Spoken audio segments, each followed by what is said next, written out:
Hello everyone, welcome to my channel guys. अब please मेरे channel को लाइक शेयर सब्सक्राइब करें एंड बेल आइकन को प्रेस करें ताकि मेरी आने वाली सभी वीडियोस के नोटिफिकेशंस आपको मिल जाए। आज इस वीडियो में हम सॉल्व करने वाले हैं क्लास 10th मैथ्स एनसीईआरटी से chapter number 8 trigonometry question number 7।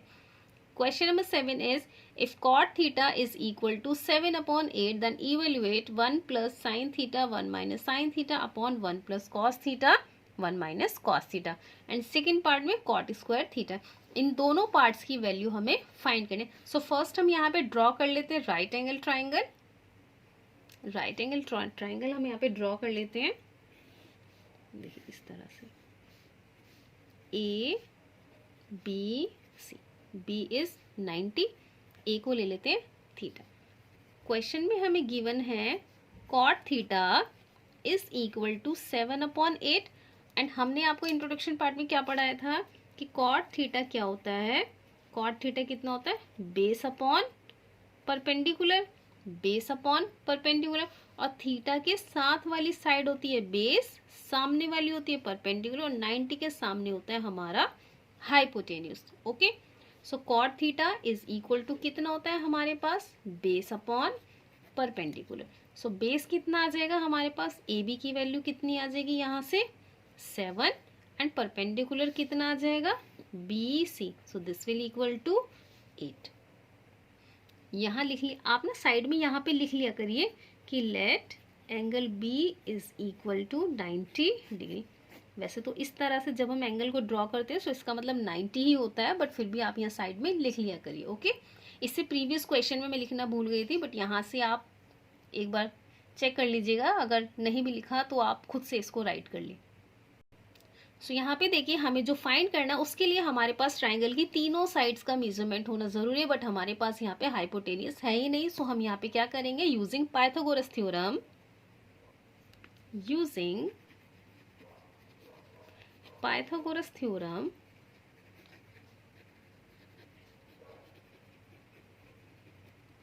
कितना होता है, A C square is equal to B C square plus A B square. Okay, आप प्लीज ये ना सोचे कि मैं कभी यहाँ पे ए बी स्क्वायर लिख देती हूँ, कभी मैं यहाँ पे देखिए hypotenuse square is equal to perpendicular square और बेस स्क्वायर लिख देती हूँ, और कभी मैं यहाँ पे base square plus perpendicular square लिख देती हूँ। ओके, ये दोनों एक ही हैं, बस हम इन साइड्स को आगे पीछे कर सकते हैं, ऑर्डर मैटर नहीं करता है, बट फॉर्म हमारी इस तरह से होनी चाहिए कि हाइपोटेनियस का जो स्क्वायर है वो परपेंडिकुलर के स्क्वायर और बेस के स्क्वायर के सम के इक्वल होना चाहिए। ओके, फर्स्ट हम बेस लिखें या परपेंडिकुलर वो मैटर नहीं करता है।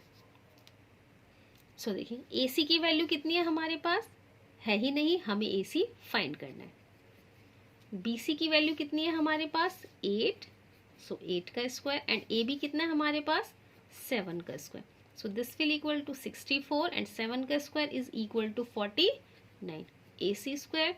सो AC इज इक्वल टू कितना आ जाएगा हमारे पास 4 और 9 कितना हो जाएगा 13, कैरी लगा 1, 5 और 6 कितना हो जाएगा हमारे पास यहाँ पे 5 6 11। So this will equal to AC is equal to √113। Okay, जब अंडर रूट लगाते हैं सो साइड्स हमारी प्लस माइनस में आती है, but sides can not be negative, so इसीलिए हम हमेशा इसको पॉजिटिव कंसीडर करते हैं। देखिए फर्स्ट पार्ट में हमें क्या फाइंड करना है, यहाँ पे 1 plus sine theta, 1 plus sine theta 1 minus sine theta upon 1 plus cos theta and 1 minus cos theta. अब आप क्या करेंगे, देखिए अब आप क्या करेंगे कि अलग अलग वैल्यूज फाइंड करके, साइन और कॉस की वैल्यूज फाइंड करके आप यहाँ अलग अलग फॉर्मूलाज में यहाँ पे वैल्यू पुट कर सकते हैं, और आप इसको क्या कर सकते हैं, आप इसमें एक और आइडेंटिटी यूज करके इसको सिंगल फॉर्म में कन्वर्ट कर सकते हैं। जैसे हमने एक आइडेंटिटी पढ़ी भी हुई है, देखिए A square minus B square is equal to A plus B and A minus B. Okay, so A is 1, B is sine theta. So हम इस आइडेंटिटी को यहाँ पे अप्लाई कर देते हैं। So this will equal to 1 minus sine theta का whole square या sine square theta upon 1 minus cos square theta. Okay, देखिए यहाँ ट्रिग्नोमेट्री में हम sine square theta is equal to sine theta का होल स्क्वायर, दोनों इक्वल होते हैं। ओके, हम स्क्वायर इस फॉर्म में भी लिख सकते हैं और स्क्वायर इस फॉर्म में भी लिख सकते हैं। अब यहाँ पर वैल्यूज पुट करने के लिए हमारे पास साइन और कॉस होना चाहिए, साइन और कॉस हमारे पास होना चाहिए। ओके, सो साइन कॉस की वैल्यूज हम फाइंड कर लेते हैं। मैं यहाँ पे फाइंड करके बता देती हूँ आपको। देखिए, साइन थीटा कितना हो जाएगा हमारे पास, perpendicular upon hypotenuse BC upon AC। AC की वैल्यू कितनी है हमारे पास, 113 अंडर रूट। मैं इसको यहाँ पे राइट कर देती हूँ। देखिए, साइन थीटा कितना हो जाएगा, परपेंडिकुलर अपॉन हाइपोटेनियस, इसका मतलब 8 upon under root 113। Next cos theta, cos theta कितना होगा हमारे पास, बेस अपॉन हाइपोटेनियस कितना हो जाएगा, बेस कितना हो जाएगा 7 अपॉन अंडर रूट 113। ओके, आप इसको जब अपनी फेयर नोटबुक में राइट करेंगे तो आप इस वाली चीज को भी इस वाले स्टेप के बाद राइट करें। ओके, मैंने यहाँ पे साइड में लिखा, आप इस वाले स्टेप के बाद लिखें and then you can put all these values in this formula. इसके बाद के लिए देखें, 1 माइनस साइन थीटा की वैल्यू 8 बाय अंडर रूट 113 का whole square upon 1 minus cos theta की वैल्यू 7 अपॉन अंडर रूट 113 का होल स्क्वायर। नाउ हम इसे सॉल्व करेंगे, कितना आएगा देखिए, 1 minus 8 square 64 upon 113 and upon 1 minus 49 upon 113। LCM लेंगे 113 तो कितना आएगा, 113 माइनस 64 अपॉन 113, यहाँ पे कितना आएगा 113 माइनस 49। इससे ये कैंसिल, बचेगा कितना हमारे पास 113 माइनस 64, 113 माइनस 49। अब देखिए, इसको इसमें से सब्ट्रैक्ट करके कितना आएगा 49 एंड इसको सब्ट्रैक्ट करके कितना आएगा हमारे पास 64। So this is the answer for the first part.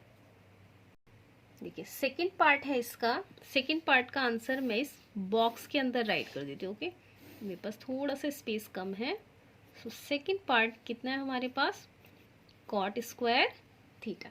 So cot square theta क्या होता है हमारे पास, कॉट स्क्वायर थीटा कितना होता है हमारे पास, बेस अपॉन परपेंडिकुलर। अब देखिए, बेस कितना है हमारे पास यहाँ पे 7 एंड परपेंडिकुलर कितना है हमारा यहाँ पे 8।